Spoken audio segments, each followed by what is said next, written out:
Mm-hmm. All right, welcome. Take my hat off so I don't get in trouble. So you can see the whites of my eyes. Welcome, Brandon Swanson. Thanks. Good morning, Chip. Community Planning and Building Director. Thank you for joining me. Of course. Chief Tomasi is wisely spending today with his lovely wife, Amy. It's her birthday. Happy birthday, Amy Tomasi. Mm-hmm. I hope Paul is nice to you.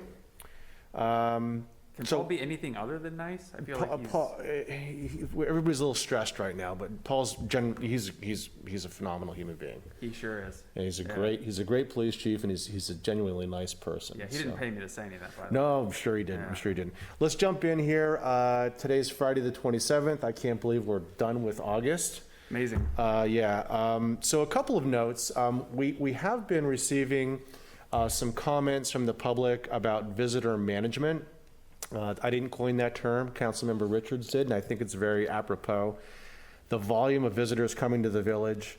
So I've reached out to the MCCVB, Mr. O'Keefe, and then Visit Carmel, which we have a board seat on, Ms. Herzog, and we're going to continue to work on messaging so that when people come here, we talked about it a little bit last week, they're respectful, they visit as if they live here, they're responsible, they're sustainable in their travel practices. So, and also be discussing traffic flow and law enforcement with my contemporaries in Pacific Grove and Monterey. Brendan and I both live in lovely Pacific Grove, really lovely community. But making sure that, again, when people come here, they don't think that we are somewhere they can trash and speed and do ridiculous car tricks. Anyway, working on that. Just for everyone's information, there are 58 counties in the state of California. We have the third lowest Delta variant diagnoses. So that's good. Good. That said, we're continuing to follow the direction of our county health director. I will not be, at this point in time, under my authority. Some people love that when I say under my authority. Some people hate it. Like at my household, they're like, yeah, right, under your authority. Like, Yeah, do you have any authority? You don't have any authority here. Clearly, this is where your authority clearly is. not. Yeah. Under my authority, I am not poised to create a mask mandate for the village, for its residents or visitors. That said, my bosses, the city council, certainly have that authority. They can implement something as they deem appropriate. So if anyone disagrees with my decision at this point in time, and again, it may be coming, we don't know, but at this point in time, I'm not proposing a mask mandate for the village. So I just wanted to go on the record for that one. A couple of interesting notes. We are having a fire ambulance ad hoc workshop. So we have an ad hoc committee made up of Councilmember Richards and Councilmember Tice, and several members of the community that I'll mention later. Great people. They've spent a lot of time studying the issues. We're going to have workshops on September 14th and the 21st. Those will be public meetings sponsored by the committee, and Chief Tomasi and I will obviously be there. But at this point in time, it will be presented largely by the group, by the ad hoc committee. It's an opportunity for people to come and receive information, to ask questions. So again, we'll be welcoming everyone. I'm still working on the time. I think it'll be in the afternoons. So, but I'll get those times to you today in the Friday letter, and then we'll celebrate it and ask Mary to write an article about it, hopefully in the Pinecone as well. Special thanks to Agnes Martelet. She identified a very large Coastal Conservancy grant up to $500,000. That's great. And there's a match for us. It's going to the council on the 7th, but hopefully we can build those beach boardwalks in the North Dunes that are part of the master plan for that property that we've been talking about for a long time. So thank you, Agnes, for identifying that. And again, you'll hear more about that on the 7th of September before council. And then just a reminder, the September 7th council meeting is in person. We will have a virtual component add-on as well, so we'll be back in these chambers. Not much seating for the public. I think there's about a dozen opportunities for people to be here. We will be requiring people to wear masks when they're in this room in the presence of the council, and the council will be wearing masks as well. So, and with that, happy birthday. Hey, thanks. I remember when I didn't shave. That was great. And then again, a sad farewell, but a great opportunity for Britt. Yeah. Britt's last day is today, so. We're gonna miss her. We will miss her very much. She's been a great add, so Saratoga's gain, our loss. So that's what I got, buddy. What do you have? Well, let's see. We got a lot going on. I'll tear off of your congratulations for Agnes about the grant there with another kudos for a grant that we just received.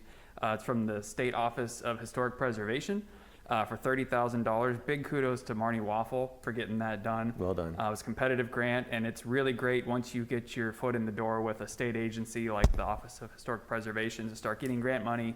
It means you can come back again because you actually can show that we can do some things. This one specifically is going to go to updating our context statement, which to bring it into the post-1965 era, which would be very wonderful. It's been needed for some time. So big kudos to Marty on that. That's a big, exciting thing in our group. Congratulations. Yeah. And thank you, Marty. Yeah, it's our historic context statement. That's correct. Yep.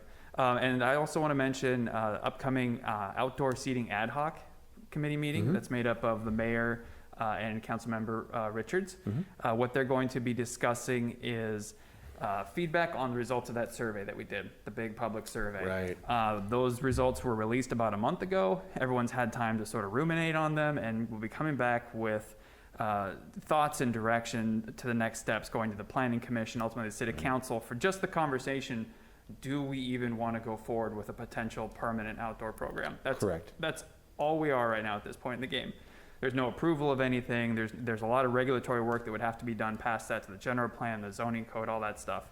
So we're really just making the decision yes or no still at this point. Right. So that meeting, Brandon, does not have any bearing on the temporary outdoor seating areas that we currently have approved, correct? It's like you're reading my mind. God, it's amazing. Separated at birth. It's amazing. And what, 15 years? Yeah. No, less than 15 years. 14 years. No, you're correct, though. So the September 7th City Council meeting, the council will be considering whether or not to extend the timeline for the temporary parklets that we see out on the streets right now. That is not related to what the ad hoc committee is doing at all. Right.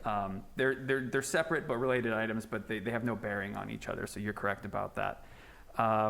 The other thing that we'll be talking about at City Council on the 7th that's important for everybody to know is that the council is going to be giving staff direction on our list of priorities. I think the list is up to 36 or 38 items now, and that doesn't include the capital improvement projects. Correct. Those are just other initiatives. Yep.